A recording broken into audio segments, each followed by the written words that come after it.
Part 5. 1 week had passed since the aliens first appeared. 1 week of tension, negotiation, and preparation. Now, the moment of truth had arrived. Ambassador Sung Hee stood before the United Nations Security Council. Every major leader on Earth was listening. The future of humanity would be decided today. The coalition has made their offer, she began. They will give us technology. They will give us knowledge. They will give us protection. But they want something in return. They want us to give up our weapons. They want us to follow their laws. They want us to accept their authority over us. And what is your recommendation? Asked the American president.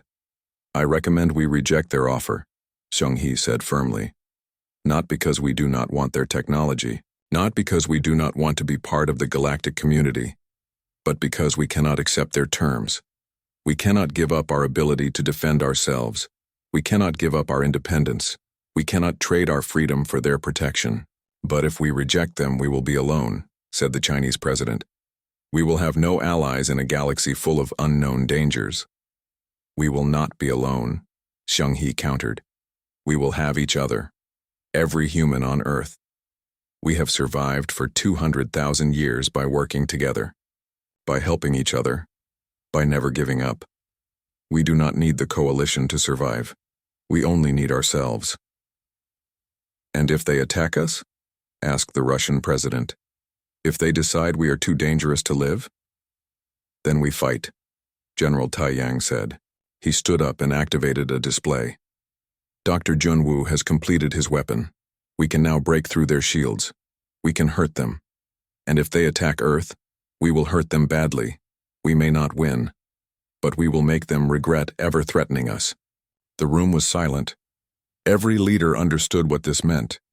Humanity would stand alone. Humanity would face the galaxy on their own terms. It was dangerous. It was risky. But it was also very human. I propose a counteroffer, Sung Hee said. We tell the coalition that we want to join, but we join as equals. We keep our weapons, we keep our independence. We follow their laws only when those laws are fair. We work with them, not for them. We become partners, not servants. Will they accept that? Asked the European Union president. I do not know, Sung Hee admitted. But I know this. We have shown them that we can hurt them. We have shown them that we are not afraid. We have shown them that humanity will never surrender. That gives us power. Power to negotiate. Power to demand respect. Power to choose our own path. All in favor of the counteroffer? The UN Secretary General asked. Every hand went up. Humanity had spoken. Now they would see if the aliens would listen. On the alien ship, Vex Mora received humanity's response. She read it 3 times. Then she called Supreme Coordinator Velkoth. They rejected our offer, she said. But they made a counteroffer. They want to join as independent members, full rights, full autonomy. They want to be treated as equals. That is impossible, Velkoth said. No species has ever been granted independent membership. It would set a terrible precedent. With respect, Coordinator, I think we should accept their offer, Vex Mora said. These humans are not like other species. They will develop faster than light travel on their own within a century. Maybe sooner. When they do, they will spread across the galaxy with or without us. Better to have them inside the coalition than outside it. They could destabilize everything, Velkoth warned. They could challenge our authority. They could inspire other species to demand independence. Maybe that would be good, Vex Mora said quietly. Maybe we have become too comfortable, too sure that we are right about everything. The humans ask questions that we stopped asking thousands of years ago. They challenge assumptions that we stopped questioning. Maybe we need that. Maybe we need someone to remind us why we created the coalition in the first place. Velkoth was silent for a long time. Vex Mora waited. She had said everything she could say. The decision was his now. I will discuss this with the other leaders, Velkoth finally said. But Vex Mora, you understand what you are asking? If we grant humans independent membership, we will be rewriting 3,000 years of tradition. The galaxy will never be the same. I know, Vex Mora said. But I think the galaxy needs to change, and I think humans are exactly the ones to change it. 3 days later, the coalition sent their response. Ambassador Sung Hee read it with Commander Ji-hoon, General Tae Yang, and Dr. Junwoo watching. When she finished reading, she smiled. They accepted, she said. Humanity is now an independent member of the Galactic Coalition. We keep our weapons. We keep our independence. We have full rights and full representation. We did it. The room erupted in cheers. People hugged each other. Some cried. They had gambled everything on this negotiation, and they had won. What happens now? Ji-hoon asked. Now we show them what humans can do, Sung-hee said. We learn their technology.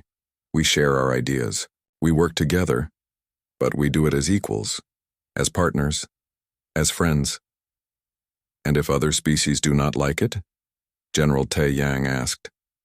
Then they will learn what Earth has always known, Junwoo said with a grin. You do not mess with humans. We are stubborn, we are creative, we are dangerous, and we never, ever give up. 6 months later, humanity had transformed the coalition.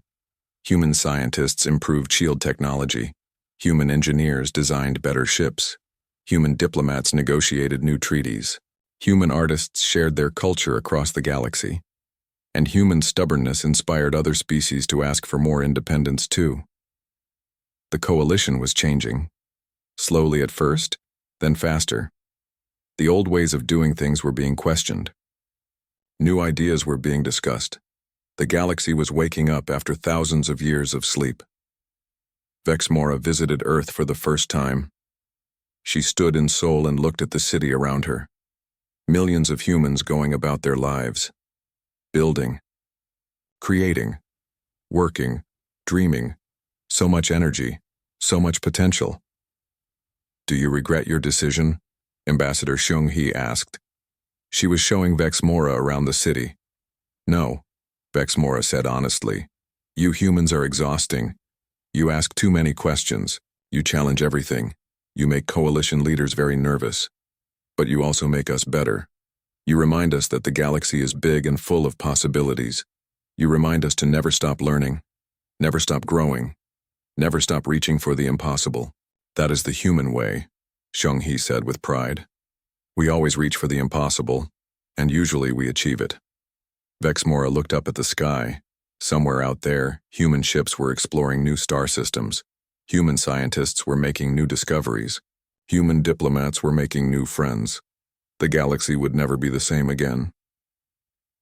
The day we discovered humans were real was supposed to be routine, Vexmora said quietly. Just another simple species.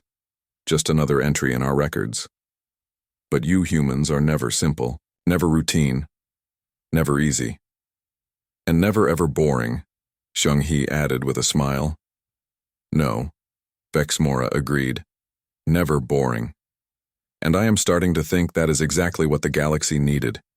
A species that refuses to be boring. A species that reminds us all what it means to be alive, to be brave, to be free.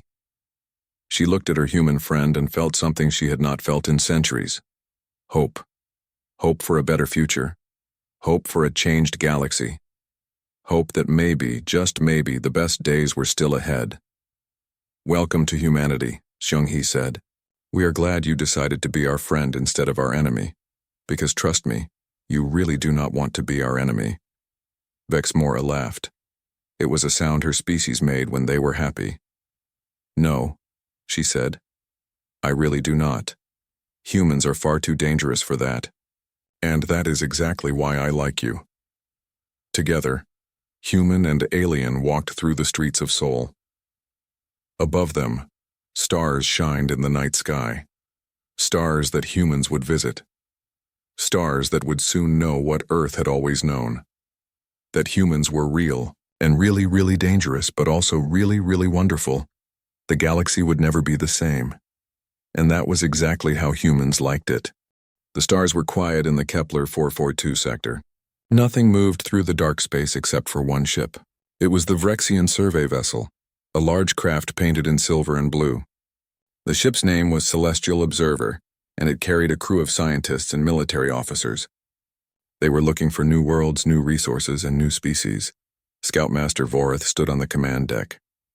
He was tall, with smooth gray skin and large dark eyes. His uniform was clean and showed many medals from past missions. He looked at the main screen with satisfaction. "Today would be a good day. Sir, we have detected something," said one of the officers. "A vessel. Unknown design. It appears damaged." Vorith moved closer to the screen. There it was. A strange ship floating in space. It was dark gray, covered with thick plates of metal. The ship looked rough and scarred, like it had been through many battles. Small lights blinked weakly along its hull. "Energy readings are minimal," the officer continued. "Life support is active, but power systems appear to be failing." Perfect, Vorith thought. A damaged alien ship. This was a rare opportunity. They could scan it, learn about its technology, and report back to the Vrexian High Command. Maybe this species could become allies, or maybe they would become subjects of the Empire. Science Officer Kelthera began deep scanning procedures, Vorith ordered. Kelthera nodded. She was smaller than Vorith, with delicate features and bright, intelligent eyes. She worked at her station, her fingers moving quickly over the controls. "Scanning now, sir. This will take some time." On the other ship, alarms blinked silently. The vessel was called Indomitable. Inside, the crew moved with calm purpose. They knew they were being watched. Commander Hyan Wu sat in the captain's chair. He was a middle-aged man with short dark hair and a face marked by old scars. His uniform was simple but well-maintained. He watched his screens carefully, tracking the alien vessel's position. "They're starting their scan," said Lieutenant Da Yun. She was young, perhaps 30 years old, with sharp eyes and quick movements. Her hands rested near the weapons controls. "Should I activate defenses?" "No," Hyunwoo said quietly. "Let them scan. Shut down the secondary power systems. Make us look weaker than we are." Da-un frowned but obeyed. Around the ship, power readings dropped. Lights dimmed. Weapon systems went into standby mode. To an outside observer, the Indomitable now looked like it was barely functioning. Chief Engineer Tae Yang worked in the engine room. He was older than Da-un, with gray in his hair and a permanent limp from an old injury. His hands were scarred from years of repairs. He listened to the captain's orders through his headset and smiled slightly. "Playing dead again, Captain?" he muttered to himself.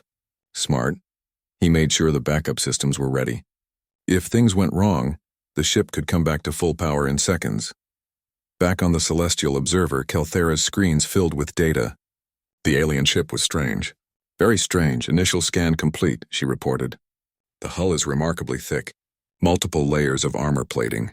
Some kind of reactive material between the layers." Vorith studied the images.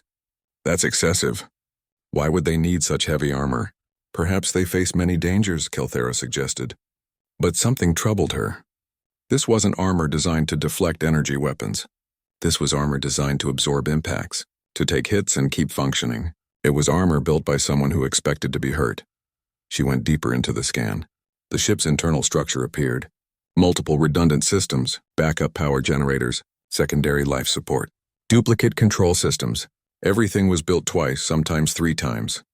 "Sir, this design is very unusual," Kelthera said. "They have backups for their backups. It's as if they expect multiple system failures." "Primitive engineering," Vorith said dismissively. "They probably don't trust their own technology," but Kelthera wasn't so sure. She had studied many species. This level of redundancy suggested something else. It suggested experience. These beings had learned through hard lessons that things fail, and when things fail in space, people die. So they built systems that could survive failure. The scan found the ship's identification markers. Kelthera worked to translate the symbols. "I'm getting their language now.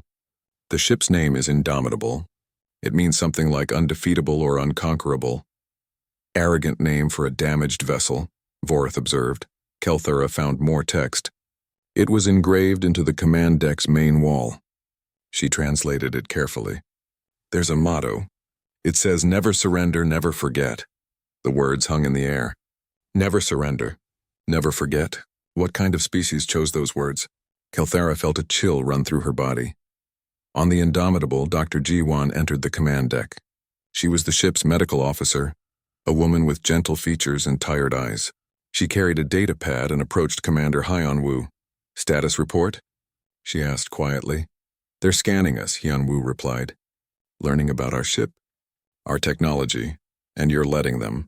Yes, let them see what we are. Let them learn. Fear is a teacher, Doctor, and we're about to give them an education. Ji-won nodded slowly. She understood. Humans had been fighting for thousands of years, not just fighting aliens, fighting each other. They knew how to use information as a weapon. They knew how to use fear. Vorith ordered his crew to continue scanning. I want full analysis. Technology level, power capabilities, weapon systems, everything. Yes, sir, Kelthera responded. But her concern grew. This ship, this Indomitable, was designed by survivors, by beings who knew death and built their technology to resist it. She began to wonder what kind of history these creatures had. What kind of world had they come from? Hours passed. The scan went deeper. Kelthera gathered more data. The ship's age surprised her. It was relatively new, but showed signs of repair. Battle damage carefully fixed. These people had been in combat. Recent combat. Sir, I recommend we proceed carefully, Kelthera finally said. There are concerning patterns in this vessel's design. Concerning how? Vorith asked. This ship is built for survival. Not exploration, not trade. Survival. Everything about it suggests a species familiar with violence. Vorith waved his hand dismissively. We'll continue the scan. I want biological data next. Let's see what these beings look like. Kelthera returned to her work, but the unease remained. She thought about that motto again. Never surrender, never forget. Those weren't the words of explorers. Those were the words of warriors. Beings who had fought, suffered, and survived. Beings who remembered their enemies. On the Indomitable, Commander Hyunwoo watched his screens. The alien vessel maintained its distance. Good. They were cautious. That meant they were smart. Let them look, he said softly. Let them see our armor, our redundancies, our scars. Let them wonder why we built this way. And when they understand, when they truly understand what we are, then we'll see if they want to be friends or enemies. Lieutenant Da-un gripped her controls. She wanted to act, to show strength, but she trusted her commander. He had survived the Mars rebellion. He knew how to fight. More importantly, he knew when not to fight. The two ships remained in space, separated by kilometers of empty darkness. One scanning, one waiting, both preparing for whatever would come next. The alien ship was now far from Earth, but the problems were just beginning. Inside a military command center deep underground, General Tae-yang sat in his chair and watched the screens. He had been a soldier for 30 years. He had seen many strange things, but nothing like this. Sir, we are receiving another message from the aliens, said Specialist Haewon. Her fingers moved quickly across her computer keyboard. Should I put it on the speakers? Yes, the general said. He did not trust these aliens. They had sneaked into Earth's space without asking. They had been watching humans like animals in a zoo. Now they wanted to talk. He would listen, but he would not believe everything they said. The alien voice came through the speakers. It sounded strange, like a computer trying to speak human language. People of Earth, we apologize for the confusion. We are the Galactic Coalition. We have been watching you to make sure you were safe. We did not mean to frighten you. We want peace. We want to be friends. Please stop attacking us. General Tae-yang felt his jaw tighten. They call our defense attacking. They sneak into our home and then complain when we protect ourselves. Dr. Kyung-soo, a scientist who studied alien life, spoke carefully. Sir, maybe they have a point. From their view, they were just watching us from far away. We were the ones who shot first. After they came here without asking, the general said firmly. How would they feel if we appeared in their space without warning? Kyung-soo thought about this. That is a good question. They called it a mistake. Maybe they think there are rules that everyone should know. Rules that we do not know yet. Haewon looked up from her computer. General, other countries are calling. Everyone wants to be part of the talks with the aliens. America, Russia, China, Europe. They all want to speak. The general nodded. This was normal. When something big happened, everyone wanted control. Tell them we are working with the United Nations. Get Ambassador Sung-hee on the phone. She is good at talking to difficult people. Maybe she can talk to difficult aliens too. On the alien ship, Vex Mora watched the minutes pass. She had sent her peace message. Now she waited for the humans to answer. This should be easy. Every young species she had met was happy to join the coalition. They wanted the technology. They wanted the knowledge. They wanted to be part of something bigger. But these humans were not like other species. They had rules that said the aliens should have knocked on the door first. They had weapons that hurt coalition ships. They had pride that would not bend easily. Diplomat, the humans are launching more weapons, Krelix reported. He sounded tired and scared. What? Why, we moved away. We sent a peace message. What more do they want? They say these are tests. They are not aiming at us. They are testing the weapons in space, learning how they work. Diplomat, I think they are showing us what they can do. It is a threat, Vexmora understood. The humans were saying, we can hurt you. Remember that when we talk. It was smart. It was scary. It was very human. How long until they respond to our message? She asked. Unknown. They are having big meetings. All their leaders are talking to each other. It could take hours, maybe days. Vexmora pulled up the files about human civilization. She read about their history. Wars, so many wars. Humans had fought each other for thousands of years. They had weapons that could destroy their whole planet. They had almost destroyed themselves many times, but they had also created beautiful art. They had written amazing stories. They had music that made her feel emotions she did not understand. They were violent and creative, dangerous and wonderful. They were a puzzle that she needed to solve. Analyze their weapons again, she ordered Krelix. I want to know exactly how they are hurting our shields. Maybe that will help me understand how they think. Krelix worked quietly for several minutes. When he spoke, his voice was full of respect. They are not using normal nuclear weapons. They changed the design. They use magnetic fields to shape the explosion. They focus all the energy at one point. And every weapon is different. They are trying new ideas with each one. They are learning by doing. In 6 hours? Vexamora could not believe it. They learned this in 6 hours? Yes, Diplomat. I have studied over 2,000 young species. None of them have ever done this. The humans are not following normal patterns. They are not supposed to be this creative. They are not supposed to be this fast at solving problems. Vexmora felt a cold feeling in her body. There were old stories in the coalition. Stories from long ago, before all the species joined together. Stories about species that did not fit the normal patterns. Species that had to be stopped instead of welcomed. Species that were too dangerous to live. She pushed the thought away. Those were just stories.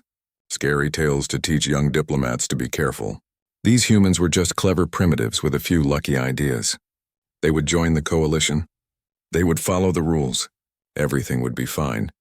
But deep inside, she was not sure anymore. Back on Earth, Ambassador Xiong-He arrived at the command center. She had been a diplomat for 20 years. She had stopped wars. She had made peace between enemies. She had talked angry leaders into being calm. But she had never talked to aliens before. What do we know about them? She asked General Taeyang. Not much, he admitted. They call themselves the Galactic Coalition. They say they have been watching us. They say they want peace, but they were hiding in our space without permission. That does not sound peaceful to me. Xiong-He nodded slowly. So they have rules. Rules about how to meet new species. Rules that say they can watch us without asking. We need to understand these rules. And then we need to decide if we want to follow them. Dr. Misun, a scientist who studied how minds work, joined the conversation. I have been watching their messages. The way they talk. The words they use. They think they are doing us a favor. They think we should be grateful that they are here. They do not understand why we are angry. That is a problem, Xiong-He said. If they do not understand why we are upset, then they will keep making the same mistakes. We need to teach them about humans. About how we think. About what we want. And what do we want? Asked the general. Xiong-He thought carefully before answering. We want respect. We want to be treated as equals, not children. We want them to ask before they enter our space. We want them to understand that Earth belongs to us, not to them, not to their coalition, to us. Do you think they will agree to that? Mi-sun asked. I do not know, Xiong-He answered honestly, but I think they are scared of us now. That gives us power. We need to use that power wisely. We need to show them that humans can be good friends. But we can also be terrible enemies. General Taeyang smiled for the first time that day. I like the way you think, Ambassador. When do you want to talk to them? Soon, but not yet. Let them wait a little longer. Let them worry. Let them wonder what we are planning. Fear is a good teacher. Maybe it will teach them to respect us. In space, Vexmora waited, and worried, and learned that sometimes the scariest species are the ones you underestimate. 2 days had passed since the aliens appeared. 2 days of meetings, arguments, and planning. Now finally, Ambassador Sung-hee was ready to talk to them. She sat in a special room with cameras and computers. On the screen in front of her, the alien diplomat appeared. Vexmora looked different from any creature Sung-hee had ever seen. She had strange skin that changed colors. She had long arms with many fingers. She had eyes that looked in different directions. But despite all these differences, Sung-hee could read her body language. The alien was nervous. Ambassador Sung-hee, Vexmora began. Thank you for agreeing to speak with me. I want to apologize again for the misunderstanding. The Coalition has protocols for meeting new species. We have used these protocols for thousands of years. We did not mean to offend you. Sung-hee kept her voice calm and professional. Let me make sure I understand. You have been watching us for some time without our knowledge. You entered our space without permission, and now you want us to accept your apology and be friends. Is that correct? The alien's skin changed color slightly. When you say it like that, it sounds wrong. But yes, that is basically what happened. Ambassador, you must understand. There are dangers in the galaxy. Species that would harm young civilizations like yours. The Coalition protects new species. We watch them until they are ready to join us. It is for your own good. You are describing a protection racket, said Dr. Mi-sun, who was sitting next to Sung-hee. You are telling us the galaxy is dangerous and we need you to survive. That is a threat disguised as help. Vexmora's eyes widened. No, it is not a threat. It is reality. The galaxy has dangers that you cannot imagine. Without the Coalition, your species would be vulnerable. We have technology to protect you. We have knowledge to help you grow. We have thousands of civilizations working together for peace. And all we have to do is follow your rules. Sung-hee said quietly. Accept your authority. Do what you tell us to do. That is not protection. That is control. You are young, Vexmora said. Her voice had a sharp edge now. You do not understand how the galaxy works. You have been alone on your planet for all your history. You do not know what is out there. We do. We have been traveling the stars for thousands of years. Trust us. We know what is best. We damaged your shields with weapons you called primitive, Sung-hee reminded her. Perhaps you are the ones who do not understand.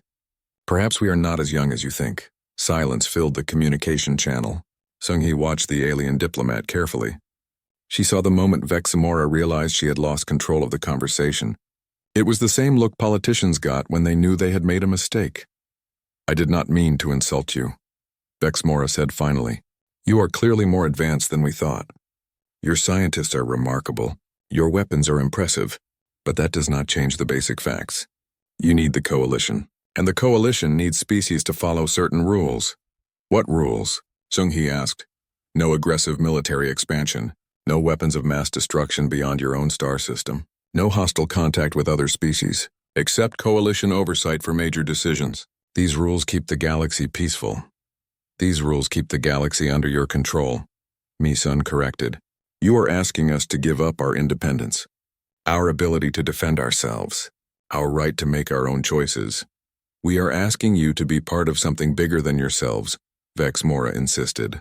Every species that joins the Coalition gives up some independence. That is the price of peace. That is the price of safety. Sung-hee leaned forward. And if we refuse? Vexmora was quiet for a long moment. Then you would be on your own. No protection. No technology transfer. No access to the thousands of civilizations in the Coalition. You would be isolated, alone, vulnerable. We have been alone for our entire history, Sung-hee said. We survived. We built cities. We split the atom. We went to space.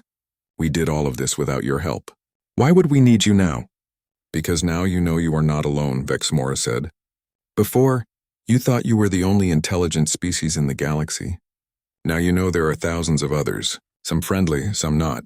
You cannot protect yourself from all of them alone. It was a good argument. Sung-hee had to admit that. The galaxy probably did have dangers, but she also knew that giving up freedom for safety was a bad trade. History had taught humans that lesson many times. We need time to think, Sung-hee said. This is a big decision. It affects every human on Earth. We cannot make it quickly. Of course, Vexmora agreed. Take all the time you need. But Ambassador, please understand. The Coalition is offering you a great gift. Technology that could cure your diseases. Energy systems that could end your resource problems. Knowledge that took other species millions of years to learn. All of this could be yours. At what cost? Xionghe asked. The cost is trust. Trust that we know what is best for the galaxy. Trust that our rules keep everyone safe. Trust that the Coalition wants what is good for all species, including yours. Trust is earned, Xionghe said firmly. You have not earned ours yet. You spied on us. You hid from us. You treated us like children. Why should we trust you now? Vexmora's skin changed color again. This time it looked darker. You are right. We made mistakes. We treated you according to old protocols that do not fit your species. You are different from other young civilizations we have met. You are more aggressive, more suspicious, more independent. These things make you difficult, but they also make you interesting. Difficult is not the same as wrong, Misun said. No, Vexmora agreed. It is not. And perhaps the Coalition needs some difficult species. We have been comfortable for a very long time. Maybe too comfortable. Maybe we need someone to challenge our assumptions, to ask hard questions, to remind us why we have our rules. It was the most honest thing the alien had said. Xionghe appreciated that. We will think about your offer. We will discuss it with our leaders. And then we will give you our answer. But Vexmora, you should know something. Humans do not respond well to ultimatums. We do not like being told what to do. If you want us to join your coalition, you will need to change your approach. What would you suggest? Vexmora asked.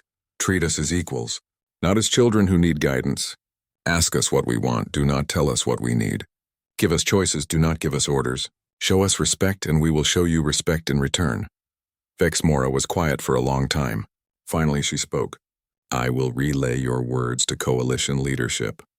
But I must warn you, what you are asking for is unusual. Most species are happy to accept our guidance. They trust our experience. They follow our lead. You are asking to be treated differently from every other new member. That is because we are different, Xionghe said simply. We are humans. We do things our own way. If the coalition cannot accept that, then maybe we are not meant to join. The communication ended. Xionghe sat back in her chair and looked at Misun. What do you think? I think we just told an ancient galactic civilization that we do not need them, Misun said. That was either very brave or very stupid. Maybe both, maybe, Xionghe agreed, but it was honest. And I think that alien diplomat respects honesty. She is tired of species that just agree with everything she says. We gave her something she has not had in a long time. A real challenge. Let us hope she likes challenges, Misun said. Because we just made ourselves the biggest challenge the coalition has faced in thousands of years. Xionghe smiled. Good. Humans have always been good at challenges. It is what we do best.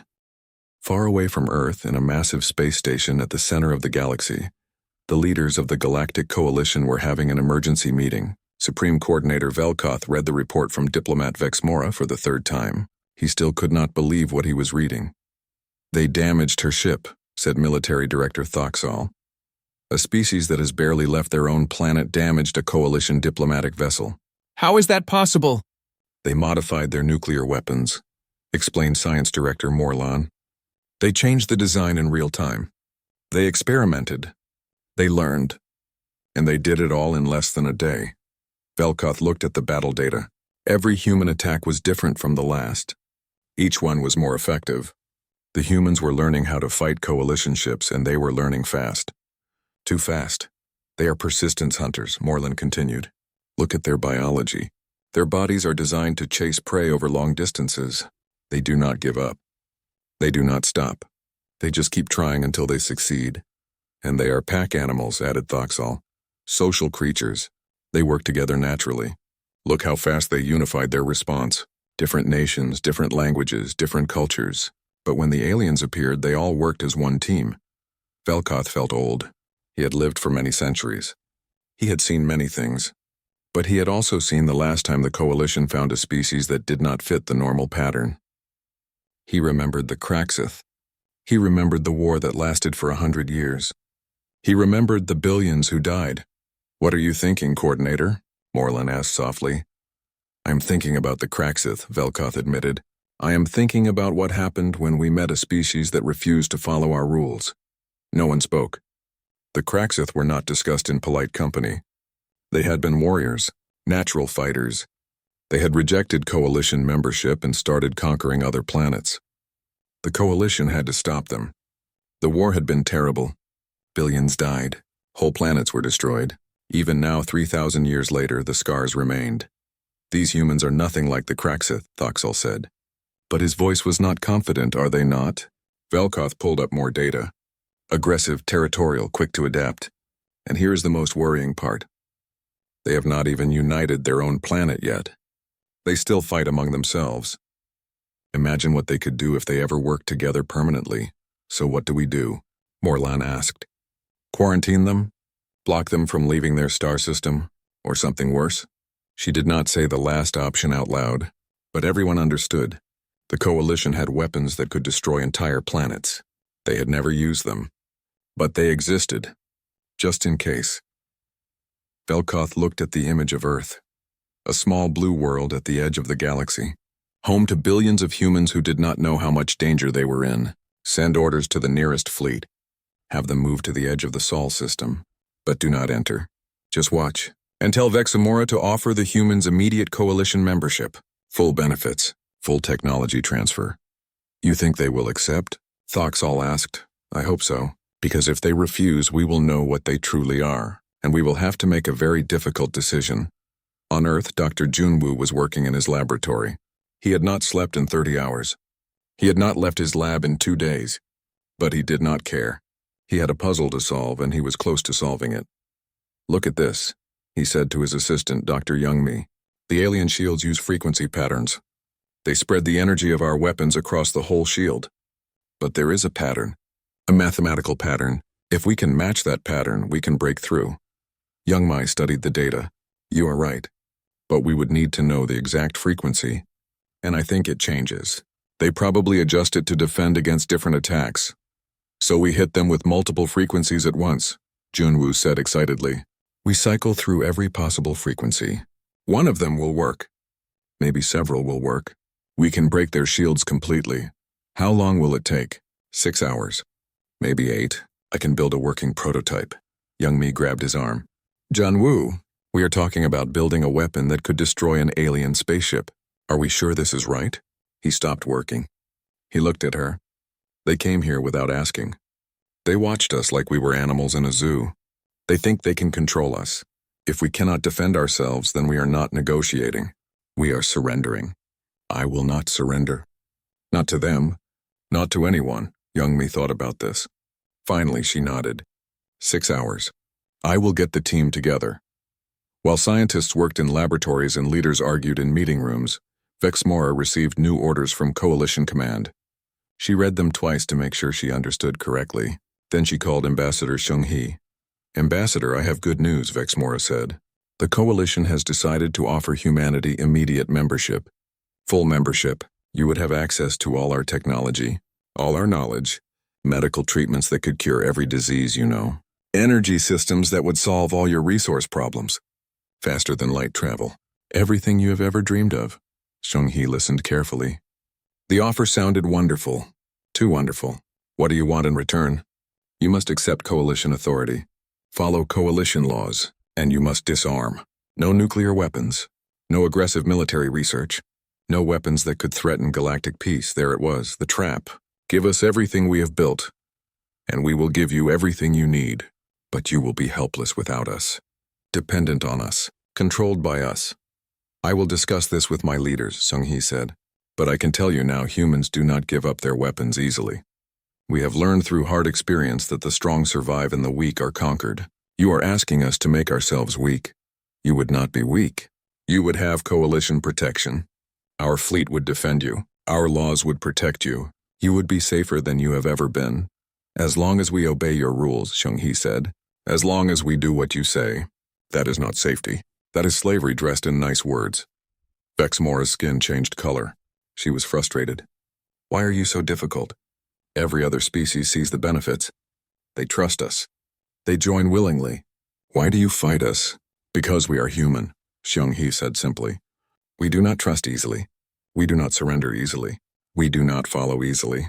For 200,000 years we have survived by being stubborn, by refusing to give up, by fighting when others would submit. That is who we are. If you cannot accept that, then maybe we cannot join your coalition. The call ended. Seung-hee sat in silence for a moment. Then she made a call to General Tae-yang. How is Dr. Junwoo's project coming along? He says he will have a working prototype in 4 hours. A weapon that can break through their shields completely. Good. Make sure he has everything he needs. Because I think the aliens are trying to decide whether we are friends or enemies. We need to show them that we can be either one, and that the choice is theirs, not ours. Understood, Ambassador. And if they choose to see us as enemies? Seung-hee looked out the window at the night sky. Somewhere up there, alien ships were gathering. Alien leaders were debating humanity's fate. Alien weapons were pointing at Earth. Then we show them why humans are the most dangerous species they have ever met. She said quietly, we show them that we will never surrender, never give up, never stop fighting. We show them that threatening humanity is the worst mistake they could possibly make.